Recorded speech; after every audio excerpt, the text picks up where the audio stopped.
Title: My wife handed me divorce papers on Christmas Day. Then her entire family started cheering.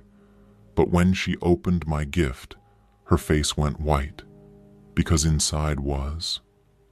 Chapter 1: The Christmas Ambush. Christmas had always been sacred in our house. Twinkling lights, fresh pine, cinnamon candles, all that warm, Hallmark stuff that made it feel like home. Every year my wife Claire insisted on hosting the family, her overly smug brothers, her gossipy sisters, and of course, her parents, who never really liked me. Still, I smiled through it, because for 7 years I genuinely believed I had married the love of my life. This year, though, something felt wrong. Claire had been distant for weeks, secretive with her phone, cold in bed, and passive-aggressive with every word. I tried talking. I tried surprising her with dates, but she always brushed me off with, "I'm just tired," or "Work is draining." The truth came wrapped in red ribbon. We were sitting around the tree, her entire family buzzing with energy. I handed out gifts, thoughtful ones I'd picked over months, and received the usual socks and awkward sweaters in return. Then Claire stood up, cleared her throat dramatically, and handed me a single envelope. Everyone leaned forward like they were watching a reality TV finale. "Merry Christmas, Brad," she said with a too-sweet smile. I opened it. Divorce papers. I stared, silent.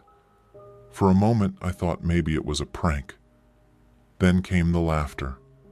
Her brothers clapped, her sister whistled, her mom actually high-fived Claire. "Took you long enough, sweetie," her dad said.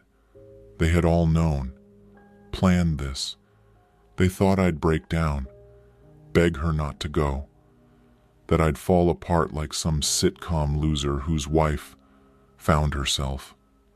But instead, I smiled, because I already knew. I had known for weeks, known about the affair, known that she'd been trashing me to her family to make herself the victim, known that she planned to humiliate me on the one day she thought I'd be too emotionally cornered to fight back. But I had come prepared. "Thanks," I said quietly, folding the papers and setting them aside. "I've got something for you too." I reached behind the tree and pulled out a small velvet box, the kind that usually holds something beautiful. Her smirk returned. "You think a little necklace is going to fix..." She stopped when she opened the box, her face drained of color, because inside was a tiny, sleek flash drive, and taped beneath it, a printed photo. Claire, half naked, in a motel room, straddling her coworker. Chapter 2: The Drive That Destroyed Everything. For a moment, the room froze. Claire held the box like it was radioactive. Her fingers trembled as she pulled out the flash drive and stared at the photo underneath. A crisp, 4K still from a hidden camera. One glance told her everything. It was her. In the Motel 6 near the office, with Jeremy, her work husband. Hands all over each other, not even trying to be subtle. What is this?" she stammered. I leaned forward, calmly sipping my eggnog. "Your real Christmas gift." Her brother Matt snorted. "Nice Photoshop, man." So I smiled wider. "Why don't we plug it in?" I walked over to the TV and slotted the flash drive into the media port. Claire lunged up from the couch, blurting, "Don't!" But it was too late. The screen flickered to life. There they were, Claire and Jeremy, in motion, kissing, undressing, laughing about how clueless I was. Claire's voice rang out clearly. "He's like a golden retriever, loyal and dumb. He'll cry when I leave, and I'll still get half the house." Her family stared, mouths open. The room had gone silent, except for the high-def sound of her betrayal. Her father looked like he was about to vomit. Her mom clutched her pearls like we were in a soap opera. "Matt?" he just muttered. "Jesus." Claire flew toward the TV, yanking the flash drive out, but the damage was done. The room had already seen enough. I turned to her, slowly standing. "Claire, you told me I was boring. You told me I wasn't ambitious. You said I'd never be anything without you." I pulled a thick envelope from my coat pocket and tossed it on the coffee table. "That's the signed contract. I just sold the tech startup you never believed in. For $3.4 million. All in my name, thanks to the prenup you insisted was just a formality." Claire's knees buckled as she sat back down. Her eyes were glassy, her mouth working silently. Her father broke the silence. "Claire, is this true?" She didn't answer, but her sister did. "Holy shit," she whispered. "You got played." I walked toward the front door, grabbing my coat. "Oh," I added, pausing, "don't worry about splitting the house. I've already filed for divorce, citing adultery. You won't be getting it." Then I turned to her family. "Merry Christmas." And I walked out, leaving Claire in a room full of judgmental eyes, her fake victory turned to ashes. Chapter 3. No one came to save her. It only took 24 hours for the fallout to begin. By the time I'd checked into a quiet hotel just outside the city, Claire had already blown up my phone with 37 missed calls and a series of frantic texts that swung wildly between rage and panic. "You embarrassed me! We can fix this. Please don't do this. People are calling me." I didn't reply, but others did, in ways she never expected. The office affair that went viral. Remember Jeremy, her oh-so-slick affair partner? Yeah, turns out he wasn't quite as clever as he thought. One of Claire's cousins, who saw the video, also worked at the same company. Guess who she sent it to? HR. In less than a week, both Claire and Jeremy were suspended pending an internal ethics investigation. Their romantic rendezvous in that cheap motel room? It wasn't just betrayal. It was a breach of company conduct. Clients, confidential data, everything was at risk. 2 days later, Jeremy's wife posted screenshots of the video, with names, on Facebook. It exploded. The post reached over 10,000 shares in under 48 hours. Comments rolled in fast. "Isn't she that operations director? Wow, didn't she post Bible quotes last week?" Trash, both of them. By the end of the week, both Claire and Jeremy had been fired, publicly. No soft exits, no mutual separation. Lies. Gone. Her family turned cold. But that was just her professional life. Her personal one? That disintegrated even faster. Her father didn't speak to her. Her mother texted me an apology. Even her sister, who had cheered during the divorce announcement, messaged me privately. "I'm sorry. We didn't know." She lied to all of us.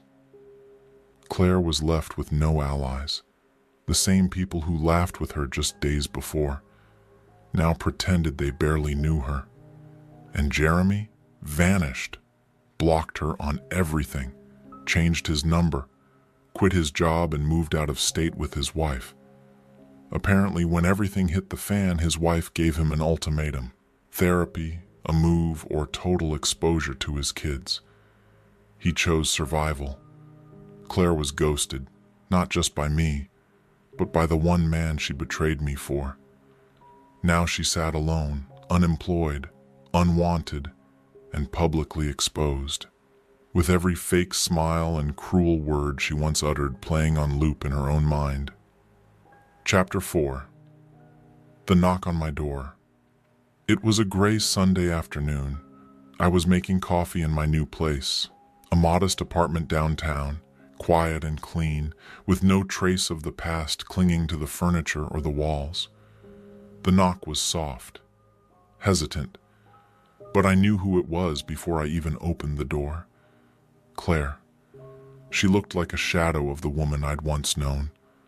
Eyes hollow, makeup smeared like she had applied it with trembling hands, lips dry and cracked. She clutched her coat like it was armor, but even that couldn't hide how broken she was. "Please," she whispered, her voice barely audible. "Can I come in?" I said nothing, just stepped aside.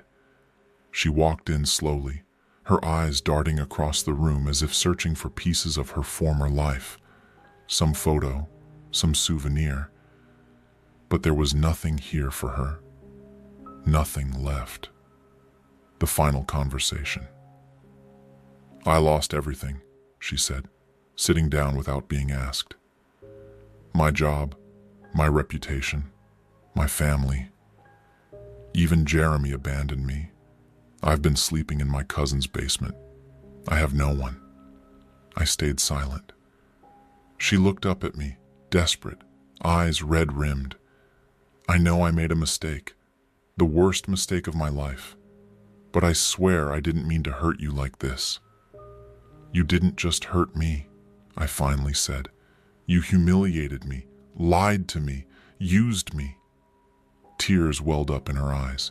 "I deserve everything that's happened. I know that now. But please, I need help. I just need a chance to start over." There it was, the real reason she had come. Not for love, not for regret. She came because she needed a lifeline. She thought I would be that lifeline. But I wasn't the same man she had left. The man who once bent over backwards for her smile. That man died the moment she handed me divorce papers and laughed with her family like it was a party. I looked her in the eyes and said calmly, "I hope you do start over. I hope you rebuild something from all this. But you'll be doing it without me." She blinked. "What do you mean?" I walked to the door and opened it. "I forgave you a long time ago," I said, "but forgiveness doesn't mean I forget what you are, and it doesn't mean you get to stay in my life." She stared, stunned. I didn't raise my voice. I didn't curse. I didn't gloat. I just gave her the one thing she truly feared: indifference. She stood up, broken, and walked out, and I closed the door. This time, for good. Epilogue. Real revenge. The real revenge wasn't destroying her. It was becoming untouchable. It was building a new life without her, a life she could never step into again. She lost everything trying to chase what she thought was better, but I found peace by walking away, head held high, while her world collapsed in silence. If this story moved you, subscribe for more real, jaw-dropping pro-revenge stories. Share your thoughts in the comments. Your voice matters, and if you have your own story to tell, we're ready to listen. Because here, we don't just survive betrayal, we rise above it.